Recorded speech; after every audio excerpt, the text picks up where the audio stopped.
Morning mga kamamaw. Puting-puti si kamamaw ngayon ah. Kala mo si Mr. Clean. Yan. Nakaputi kasi tayo mga kamamaw kasi may in-schedule si Mrs. na na photoshoot daw ni CJ, ni Baby Jacob. Eh yung package na nakuha niya is parang daughter and brother, tapos father and son. Kataka ako siya nagpa-schedule ng photoshoot. Siya yung wala doon sa photoshoot. So ayan, pupunta kami. Saan banda yan? Sa malapit lang dito, 5 minutes lang. Oo, 5 minutes away lang dito sa bahay. Pero susunduin muna namin yung ate niya sa school. Maglilip si Bless ng isang subject sa school para doon sa photography natin ngayon sa photoshoot. Tapos babalik ko na lang siya mamaya. Or kung sakaling malilate siya, malamang ipagtataksi na lang natin yung ate niya. Tsaka maganda yung panahon niya mga kamamo. Sobrang indoor naman, di ba? Yun, indoor naman siya yung pagpo-photoshoot natin. Pero tingnan nyo naman mga kamamo, gaano kaaliwalas ng ating kalsada mga kamamo. Napakaliwanag, napaka-araw. Ang temperatura is 17 degrees Celsius. Ito nyo mga kamamaw, no? Daily vlog tayo ngayon mga kamamaw. Nasamantala ko na kasi minsan lang tayo mawala ng mapahinga ng medyo matagal. So sulitin na natin bawat araw ma-share natin sa mga manonood natin ano ba ang buhay meron si kamamaw dito sa Canada. So maraming salamat ulit sa mga subscriber natin at sa mga padating na subscriber. Na-appreciate ko po lahat ng mga efforts nyo sa panonood, sa pagla-like, tsaka sa pag-comment sa ating vlogs. Yan na mga kamamo, sundo muna tayo sa school. Tapos pagkatapos nyan, diretso na tayo sa photoshoot venue. Yan. Sa Bethlehem. Yan. Maraming Pinoy mga kamamo, halos lahat na nag-aaral dyan, mga Pinoy. Tsaka makita yung mga kamamo kung gaano kalaki yung school nila. Sipin nyo, napakasarap ng mga experience ng mga bata dito ngayon na nag-aaral. Samantalang ako dati nung panahon natin is nasa public school lang tayo. Alam mo yung parang siksikan kayo sa kwarto, siksikan kayo dun sa loob ng campus, talagang masikip. Ito mga kamamo, grabe, sobrang laki ng school. Pakita ko sa inyo. Papunta na tayo mga kamamaw. Napakaswerte nila mga kamamaw. Pero may napakalaki ng school, meron pa silang swimming pool yan sa gilid, may gym pa sila sa loob, indoor basketball court pa meron silang outdoor, meron silang soccer. Ako grabe lahat, napakaswerte ng mga kabataan yun. Kaya sabi ko sa kanila mag-aaral sila ng mabuti at magsumikap sila sa buhay. Samantalang tayo dati wala, doon lang kami sa sa lote na Putikan. Doon kami naglalaro dati. Nakita mo yan yung bakante na yan. Ayan si guys. Ayan, nakita nyo yan, soccer field yan mga kamama, yung kulay green na yan. Yan o, yung buong yan mga kamama, yung buong building na yan, ng school yan, sakop ng school. Pero yung sa kabila, dito show center yan, pero pwede nilang alam ko nagagamit din nila yan school nila, Bethlehem. Si kuya nagdadamo-damo. Napakaganda ng ngayon, ng panahon mga kamamaw. Sakto-sakto paglabas namin. At itong anaka namin nagugulat na lang din ako mga kamamaw kasi nga the last time na nagka-baby tayo was 13 years ago. Hello, andito na kami sa Was 13 years ago. So parang naninibago ako syempre sa sobrang tagal ko nang hindi ko na nakikita yung mga progress ba ng mga tayo sa school. Yung paglaki ng bata, nagugulat ako na ilang linggo pa lang si Jacob, parang nakakausap mo na siya. Tapos napakalikot na, talagang malikot na. Tapos parang may mga na rin siya, parang sa sobrang ilang linggo pa lang wala pa 2 weeks. 2 weeks, diba? Parang alam na niya, kaya kami sa pag binuhat mo siya, pag binaba mo siya, mga kamamo, iiyak siya. Pero pag binuhat mo siya, tatahimik siya, ngingiti pa. Yung parang nangaasar ba mga kamamo. Ganoon. Kaya sabi ko, grabe yung mga kabataan niya na siguro sa sobrang tagal na rin, hindi ko na rin maalala yung ibang natin when it comes dun kay Kitag dito. Kay Nathan. Ayun na si Bless. Oh, naka-shorts. Sana all naka-shorts. Kala ko ba nakaputi? Oo. So ayun mga kamang, punta na kami sa photoshoot at may pictorial yung mga yung mga artista natin dito. Sige mga kamang, see you later.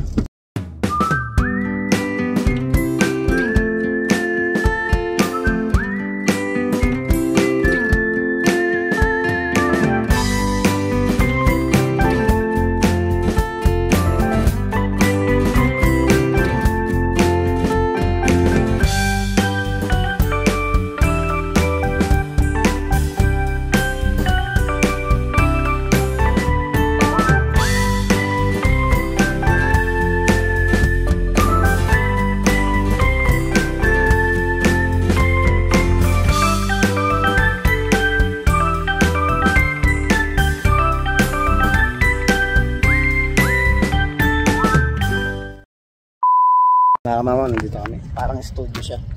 Ayan. Kakatok lang si Mrs. muna. Ayan. Tanongin nyo mo kung may ice candy. O matigas na yung yellow. Yung dalawa. Paligid mga mama. Ganda na. Ay mga mama, sineset up na. Sineset up na niya. But I pulled it out anyways, just as a different option. Because it was same thing. Okay, there's that. I thought I would do. Okay, I was like, thank you. I think so. We could do light floor, or we could do brown. To play on the bear color. Yeah. Like this. This one. So then the top stands out in the little bear. Okay. Perfect. You're a good sized baby. Yeah. How big was he? Oh, the last time 3 point. The weight? No, height. Like how much did he weigh when he was born? Oh, wait. 7.7. And is he back up to birth weight? Probably. He Yeah. seems good. He's Yeah. a good sized baby, right? Yeah, the last time he measured the height like 35 centimeter. I don't know. The height, yeah. Okay, let's go wrap you over here. Yun ang mga kamamo. Yun ang natin ng... He's cute. Yeah. You're cute, baby.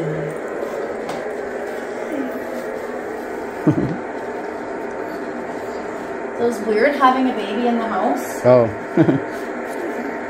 It's been a while. I know. I'm gonna get you all cozy.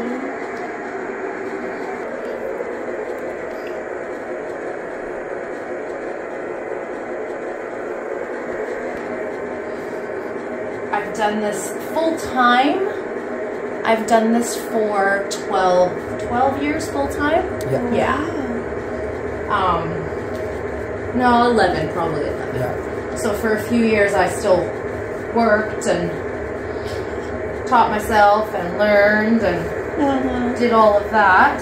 Did you take photo?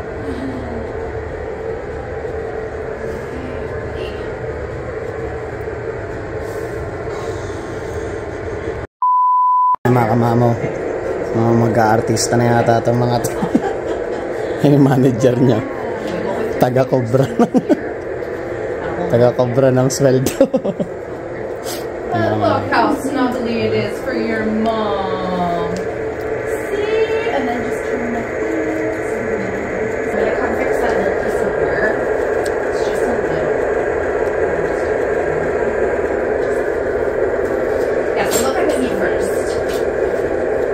Smile, lift up your chin. Yeah, beautiful.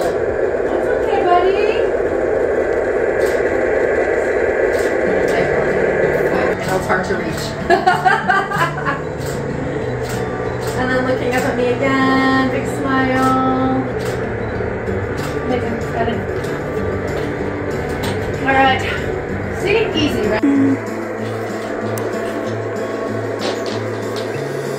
Tulog na tulog eh. Yes. It's him. Look, it's your son.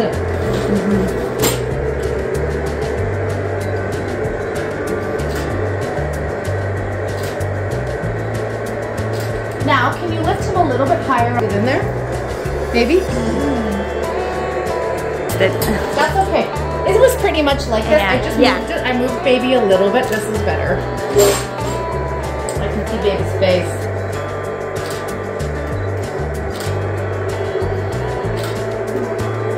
Maybe look at me for one, just in case. Just in case she's like, oh, I wish we had one of him looking.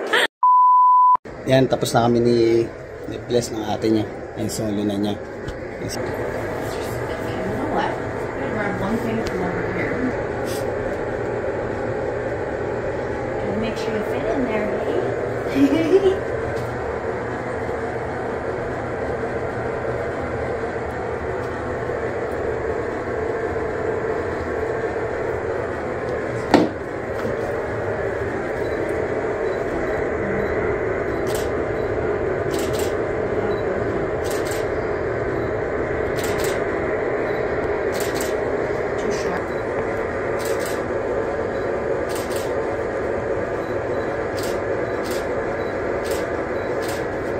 Yun, masaya siya.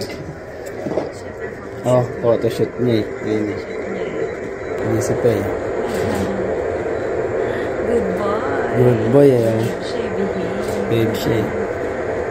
Buti hindi siya nagpupo eh. Iwan naman natin siya din. Buti hindi siya nagpupo eh. Nakikisama naman siya dun sa photographer. Kaya ang galing maghawak ng photographer ng baby. Ano niya talaga, tahimik. 14 years na siya. Ilang pangalan niya? Yung Jennifer ayun. Galing niya siya hanggang ngayon. Tulog pa rin yung bata. Beach. Beach. Like beach with the bee. Yeah.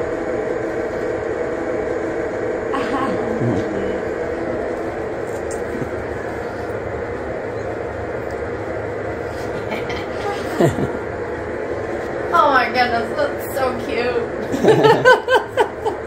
Yung camera niya. Oo. So cute. Tuwan-tuwa yung photographer sa kanya. Nakikisama kasi. Minsan na lang naman yun eh. Yeah. Minsan na lifetime mga kamamang eh. Kahit pa paano na-experience ni baby natin. Mag-aartista si si Cardo Dalisay ah. Loko kamukha ako ni Coco Martin eh. Yung mga idol ni Mrs. yun si Coco Martin eh. Kasi masaya siya yun. Yeah. Kaputi kami, akala mo ano eh. Akala mga kampanya eh. Sino yung white sa kampanya sa Pinas? Sino? Yung mga putian. Mga putian tayo mga mama. Eh, mamaya tanungin natin yung yung photographer kung saan siya pwedeng kontakin tsaka kung anong pangalan ng niya. Ng photo studio niya. Baka na naman mga kamama. Ang style naman. You're cute, hey? Yeah. Yan eh. Ang cute eh. Yung mga kamama oh. Okay naman. Kasi nung bata ako, naalala ko nung may picture ako. Labis mo ka to. Hindi ano yun, may picture ako dati nung sa mama ko. Yung family picture meron din kami. 4 kami, ate ko. Pero wala akong ganito yung mga ganito. Kasi ako usual mga kamama, hindi ako masyadong sa mga ganito. Although maganda naman talaga kasi siya kung alin mo kasi kung may babalik mo yung memory ba, habang tumatanda sila, makikita nila na nagpa-flash yung Hindi po sira ang video natin nagpa-flash lang yung camera. Tandaan mo yung memory na may picture ako ng ganito nung bata ako, habang lumalaki. Masarap masarap balikan ng mga kabataan yung pagtitingnan nila yung nila. Mga alaala nila no, maliliit pa sila mga kamama.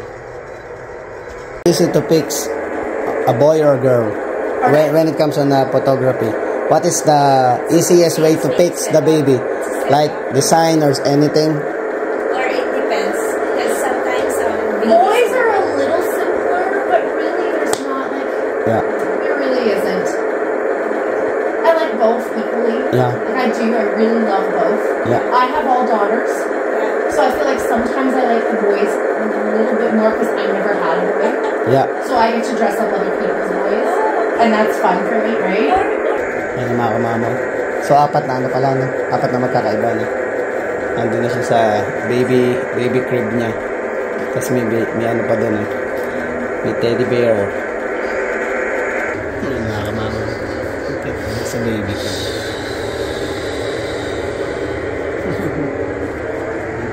Kailangan talaga ng mahabang pasensya.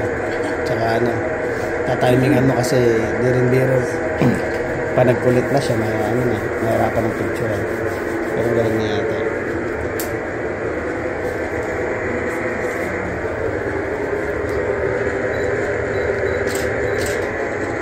Galing niya.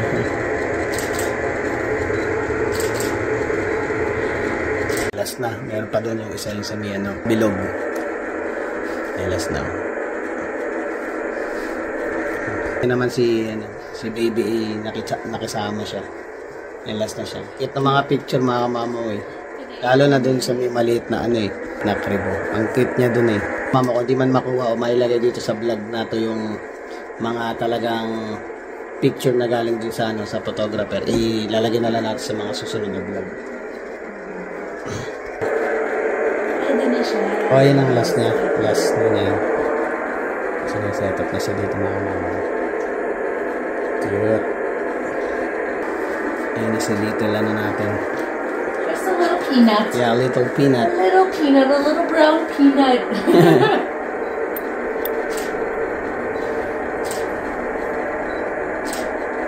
Galing ah.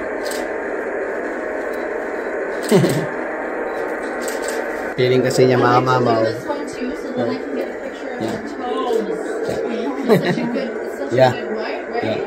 Feeling kasi niya nasa lipo siya ng tiyan ng nanay niya. Mga kamama yung pampinali niya. Yun ang cute eh. Teddy bear eh. Artista na si baby CJ ah. Diba? Lipat ako ng pesto para makita siya.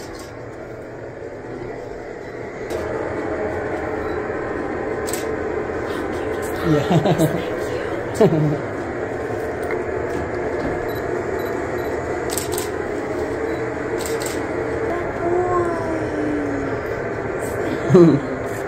Cute yun.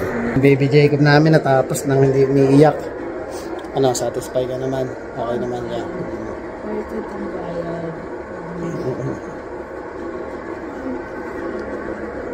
So, ulit. Ay, tatanong natin sa kanya ano.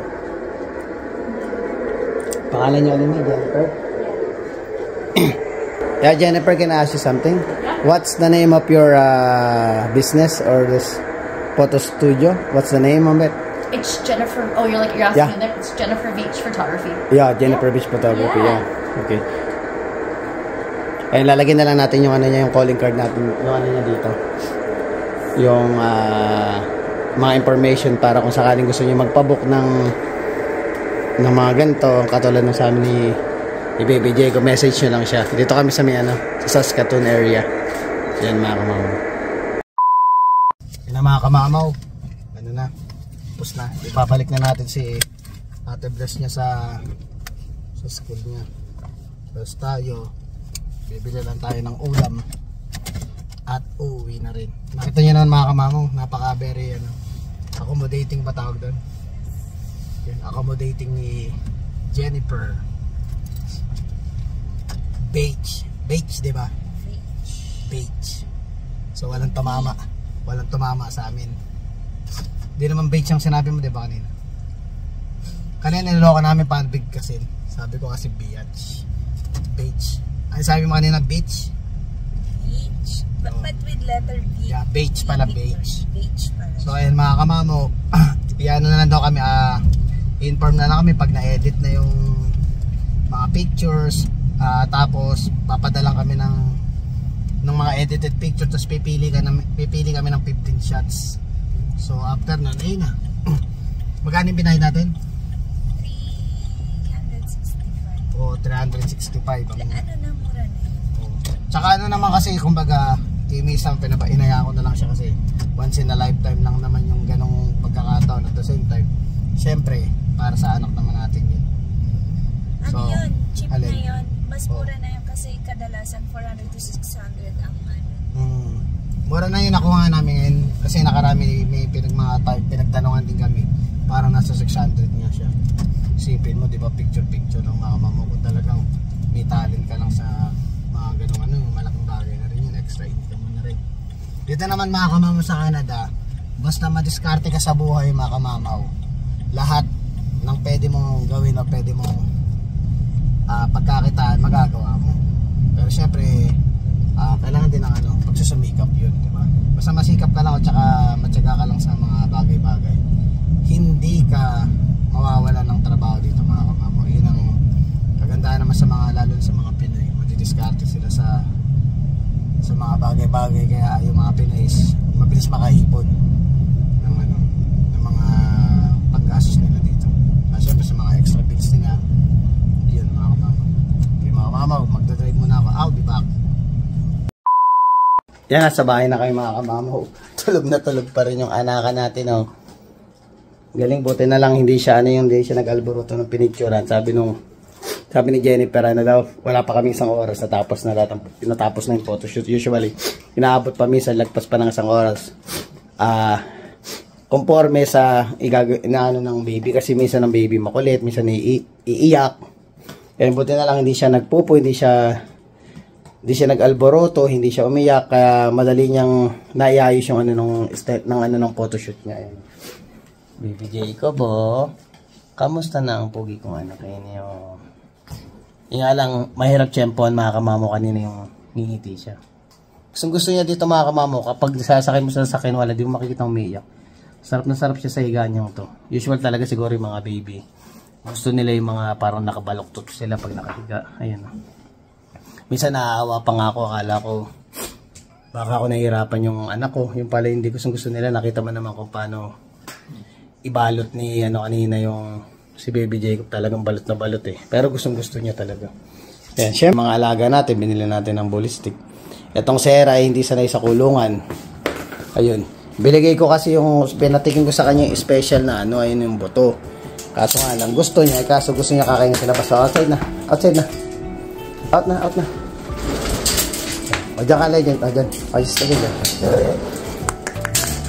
Si Legend ang gusto sa loob, tapos mag-body stick siya ng malaking yan. Ayan, sige. Sera, gusto niya yung butong to, kaso gusto niya doon sa subay. Kawawa naman si Daddy. Ang ano pa naman ito, ang tindi pa naman ng amoy niya kasi parang nakasmoke siya. Kaya hindi pwedeng yan sa supat, mangangamoy yung supa, kawawa naman. So si Baby Chop nilabas ko muna. Pag nakakalahati na si Legend, si Chopper naman. So yun mga mama, natapos na naman ang ating vlog for today. So sana na-enjoy nyo itong vlog na ito. Nagpapasalamat ako uli sa mga sumusuporta at sa mga susuporta pa sa ating YouTube channel. So please don't forget to like, share, subscribe, and hit the notification bell for more updates of my video. See you mga kamamaw!